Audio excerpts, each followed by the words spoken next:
Здравейте, скъпи приятели на BIT! Добре дошли в предаването Аз уча английски. Аз съм Николая, днес е вторник и ние сме с нашата читанка и упражнение на граматиката от вчера. Днес, скъпи зрители, ще упражняваме нашите усилватели от вчера, които се наричаха на английски как? Ето я и първата графика на дъската. Intensifiers. Окей? И започваме. I strongly support your idea. Strongly е нова думичка за нас, нов усилвател, а силно означава аз силно, категорично поддържам твоята идея. I strongly support.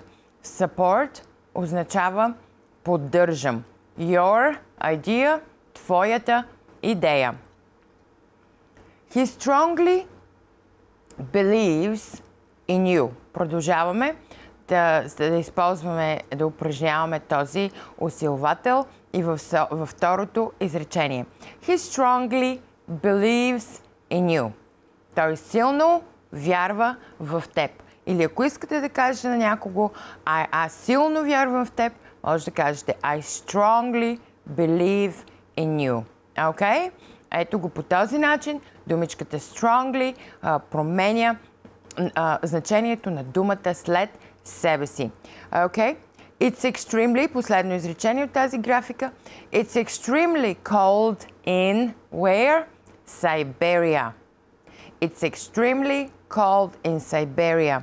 В Сибир е изключително студено. Siberia, скъпи зрители, Сибир. Така се пише на английски и така се произнася Сибир. Тук упражняваме думичка, с която се запознахме вчера. Extremely, изключително, категорично, студено. Много е студено в Сибир, както знаем. Продължаваме следващата графика да видим какво имаме на нея. Днес ще упражняваме всички възможни intensifiers, усилватели, с които се запознахме и с които нямахме време да се запознаем във вчерашния урок.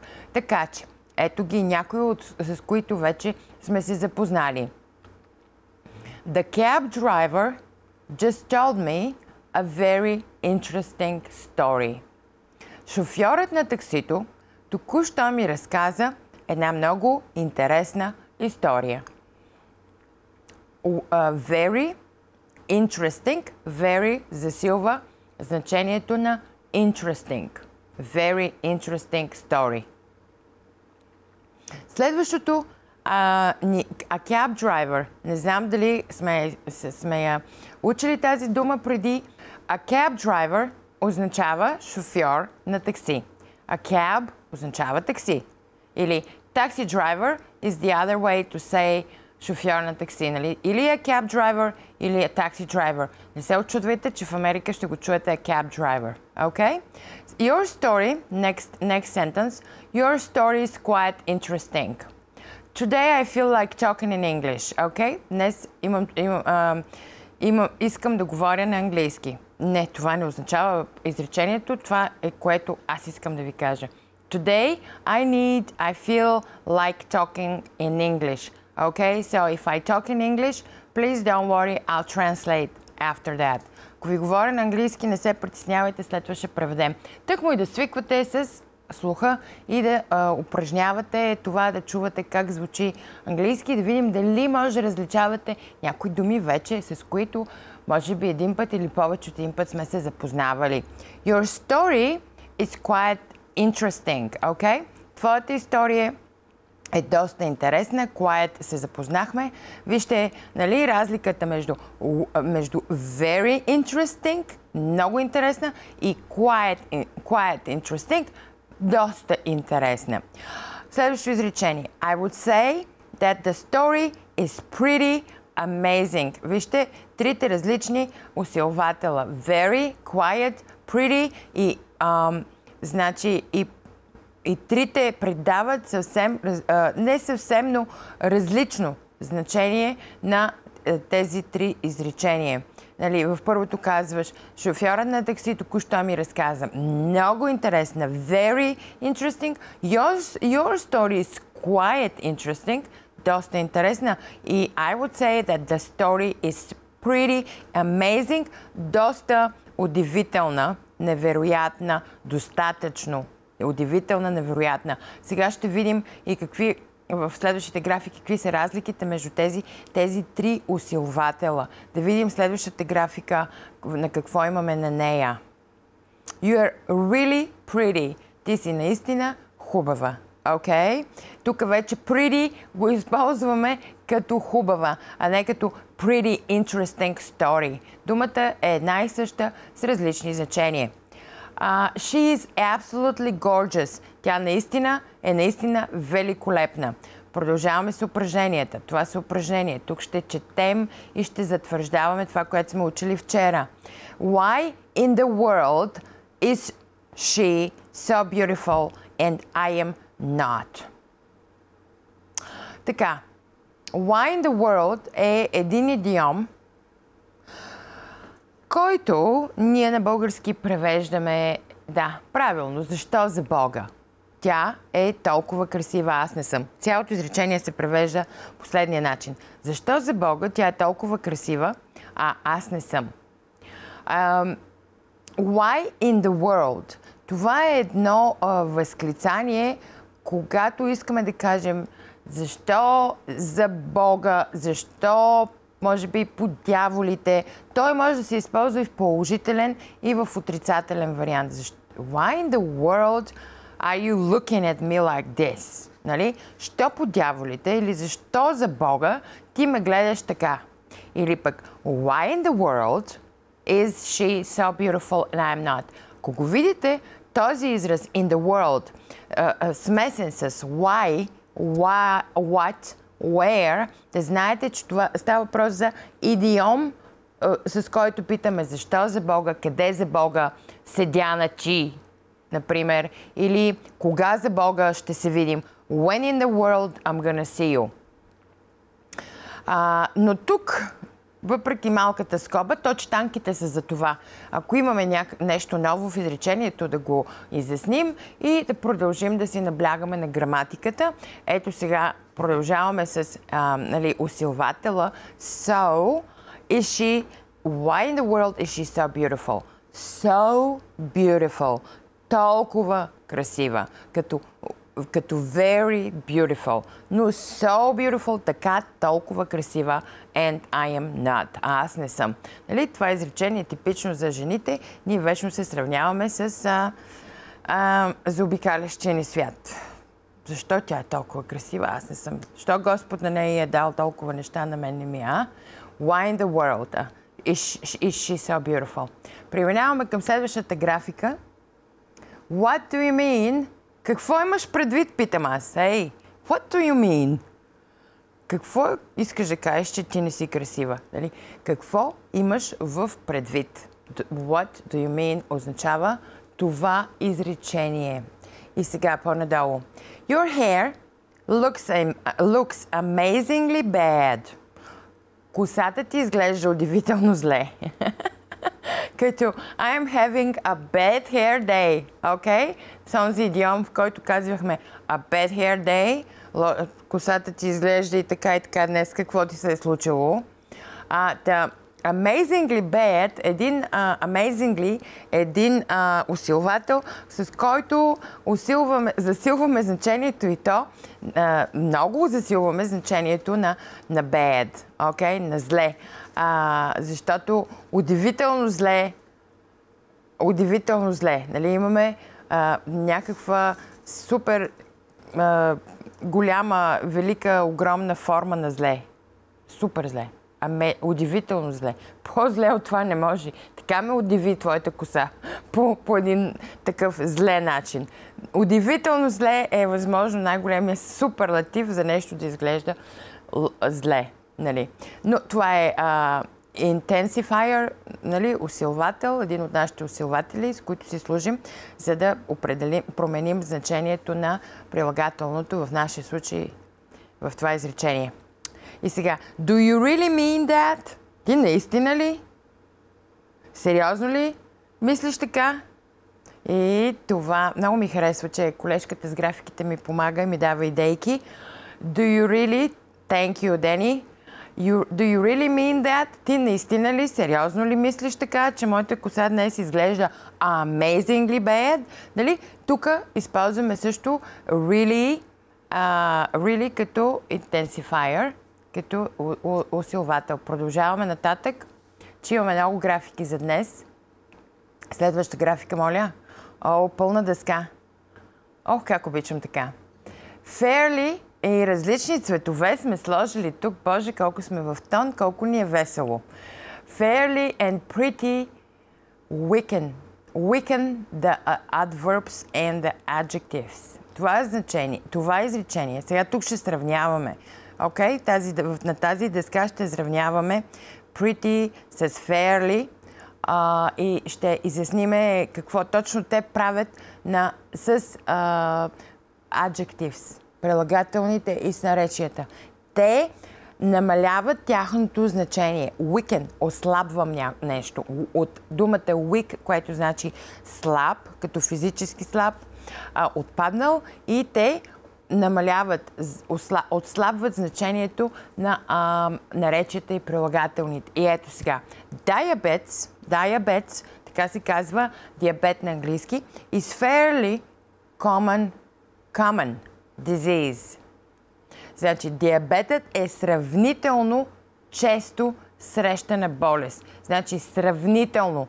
Не е много често, не е доста често, ами е сравнително средно често срещана болест. Okay? Disease, болест. Следващото изречение. Pretty. Значи, какво означава да намалиш, да отслабиш значението на едно прилагателно или на едно наречие? Например, прилагателното bad, нали? Както видяхме в предишната графика. It was amazingly bad, или extremely bad. Това са усилватели, които засилват значението на прилагателното след себе си. Докато те го правят супер силно, нали? По-силно от това няма накъде. Докато fairly and pretty те намалят. Те правят значи няма да е крайно студено, няма да е изключително студено, ми ще бъде сравнително студено. Окей? Няма да е доста. Ще бъде доста студено. Значи в такъв смисъл те намалят интенсивността на прилагателното след себе си. И въпреки, че са усилватели и че са intensifiers, те определят значението на прилагателното, като намаляват неговата степен. Значи няма, както казах, няма да е extremely, няма да е изключително студено, ми ще е fairly студено, окей?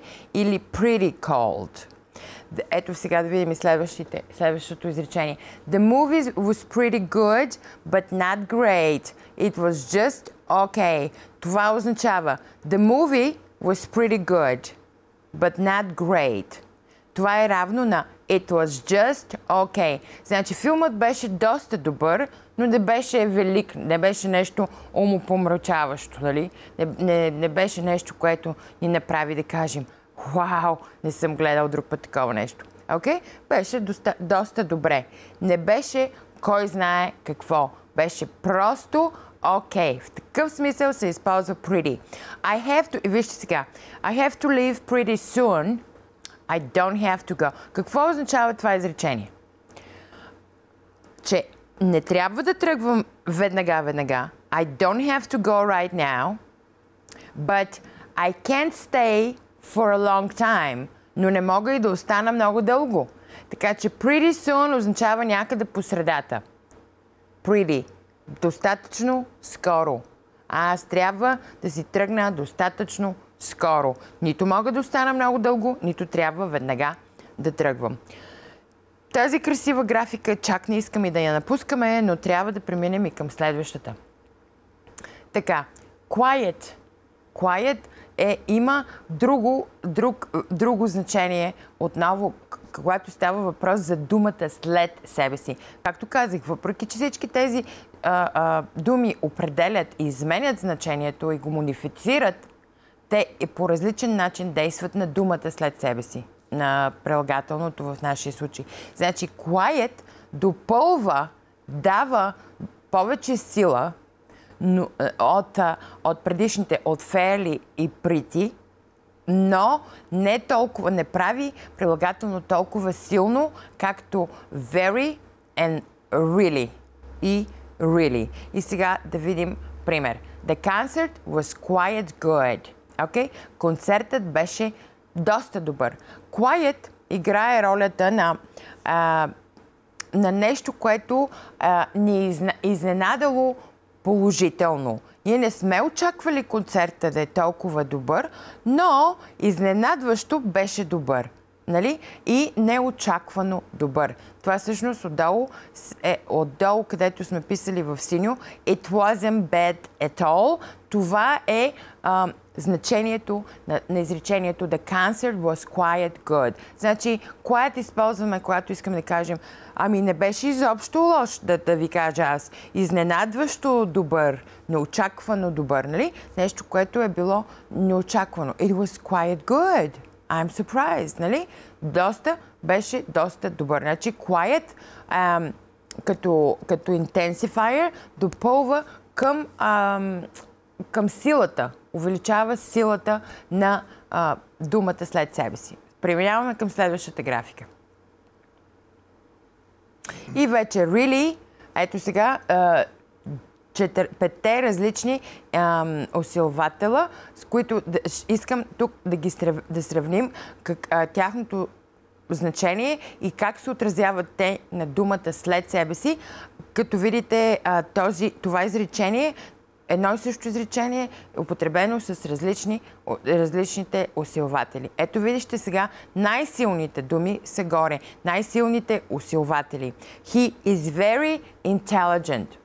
Той е много, много интелигентен. Okay? Това е много силна дума. Той засилва страшно много, нали, значението на прилагателно след себе си. Следващото изречение. He is really intelligent. Okay? Това пак го казвате, когато искате да кажете, че нещо наистина е така. Той е наистина интелигентен. Okay? Следващото, леко смаляме вече интенситета на усилвателя и казваме he is quite intelligent. Той е доста интелигентен. След това имаме he is pretty intelligent. Той е доста горе-долу интелигентен. И най-отдолу, най-слабо е значението на he is fairly intelligent.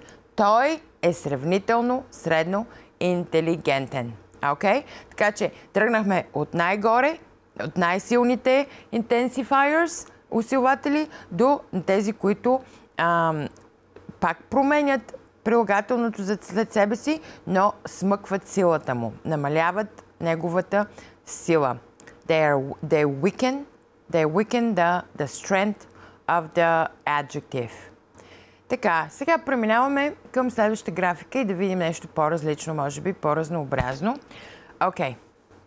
My neighbor waters the grass too often. Ето ви тук един нов intensifier. Съседът полива тревата много твърде, прекалено често. Много често или too, което означава също и сме го ползвали в края на изречение. Така, него си го знаем също. Той означава и intensifier и може да се преведе като твърде, прекалено, много, нали? Too often, too soon, too fast. В такъв смисъл той определя прилагателното след себе си. Много, твърде, прекалено. This car is too fast for me. Okay? Или you drive too fast for me. Ти шофираш много, прекалено, твърде бързо за мен. too fast, too often. Така се употребява too. Следващото изречение, I'm a little hungry. Okay? Аз съм малко гладна. A little е пак intensifier. Той по един или друг начин сменя значението на думичката след него. The kids are rather noisy. Сега искам да ви обърна внимание на тази дума rather.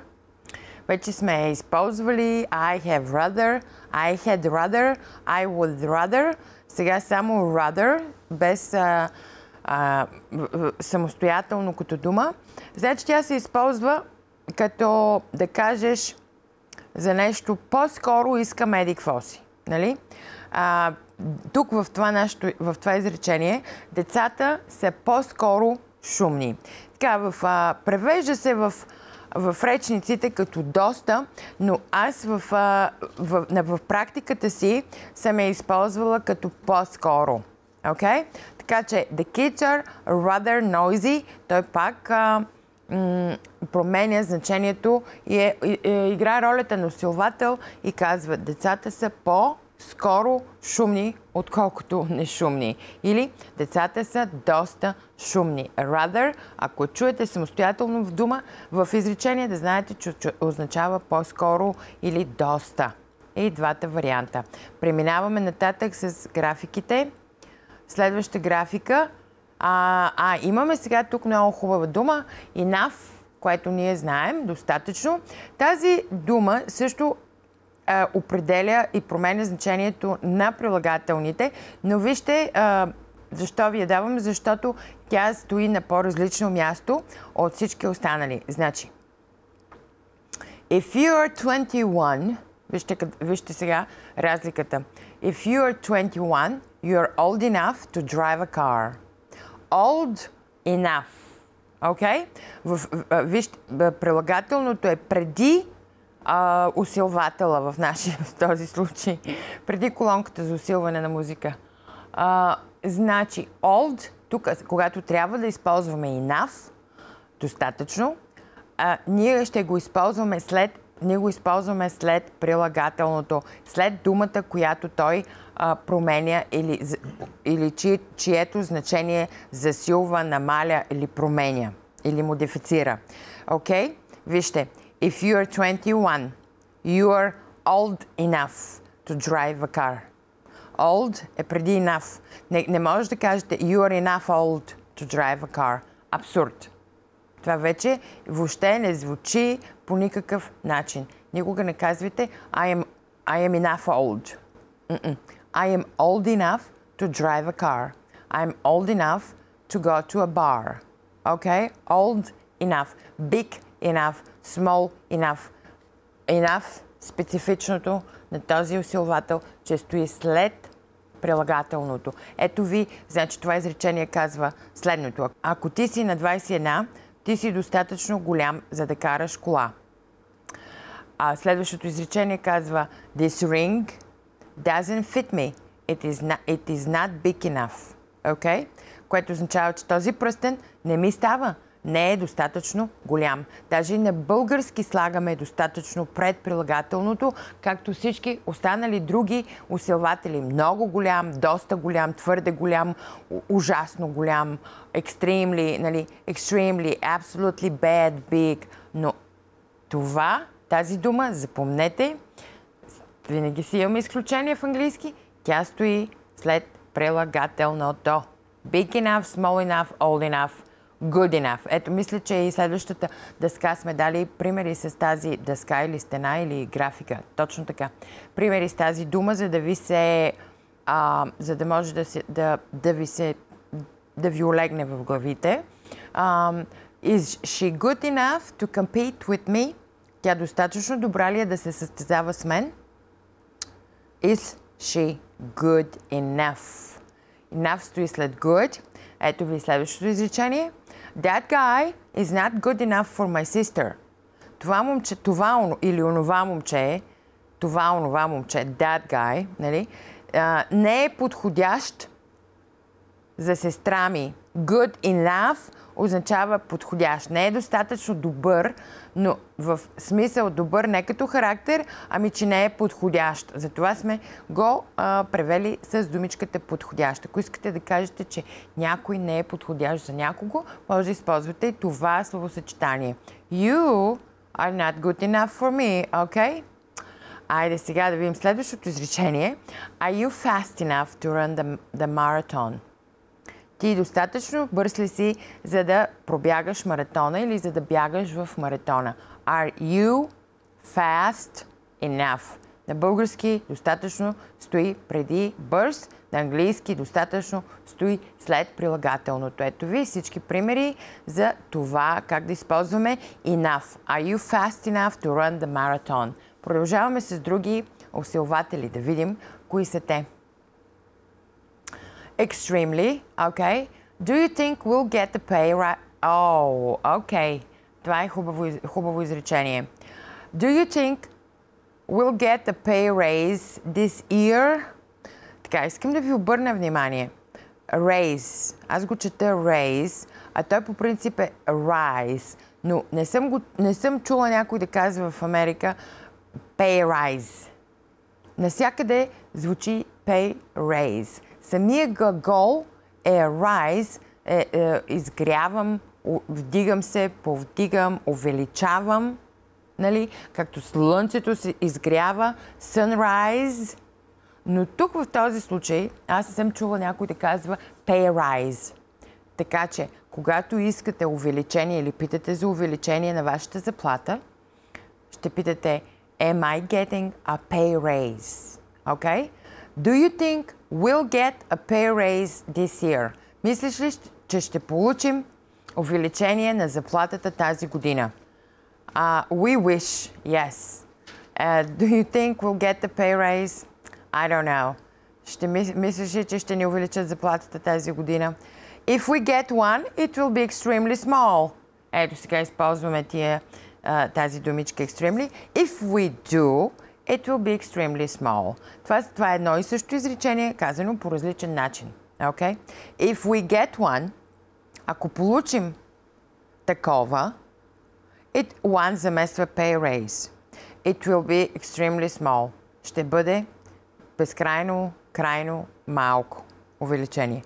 If we do замества get one, it'll be extremely small. Okay? Ето ви две различни изречения в английски да кажете едно и също нещо на български, както винаги. Такова ще бъде крайно, извънредно, твърде малко. Extremely.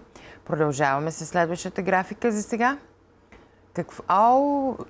Да, окей. Това са много интересни, силни. Те се казват силни прилагателни. Значи, силни, по-силни от тях не може да има. По-huge от huge, по-огромен от огромен няма как да стане, нали? Enormous, huge, огромен, brilliant, блестящ, много умен, awful, terrible, disgusting, ужасно отвратителен, възмутителен. Запомнете ги тези думи. Те са много силни, без значение дали са положителни или отрицателни. По-силни от тях няма. Certain, сигурен, определен, excellent, perfect, ideal, wonderful, много силни, отлично, перфектно, идеално, прекрасно. Delicious, нещо, което е много вкусно, деликатесно. Тези силни прилагателни не могат да се използват с следваща графика, последна може би. Не могат да се използват с very. Okay? We don't usually use very with these adjectives. Ние обикновенно не използваме тези силни като значение прилагателни с very. Не звучи и няма как да направиш нещо, което е перфектно, да го направиш много перфектно. Много по-перфектно. На английски това не звучи. И за това, дайте да видим последно графиката, обикновено ние не казваме very brilliant, много брилянтен. Okay? Не казваме very enormous, много огромен. На английски не звучи. Не казваме very wonderful, много прекрасен. Не казваме very perfect, много перфектен. Това е no, скъпи зрители. С този идиом се запознахме. This is a no. И с тази графика приключваме днешния урок с нашите усилватели. Това беше читанката. Днес е вторник, а вие ни пишете на нашата фейсбук страница първо Аз уча английски или на моят имейл nicolaya@bitelevision.com. Have an extremely good day!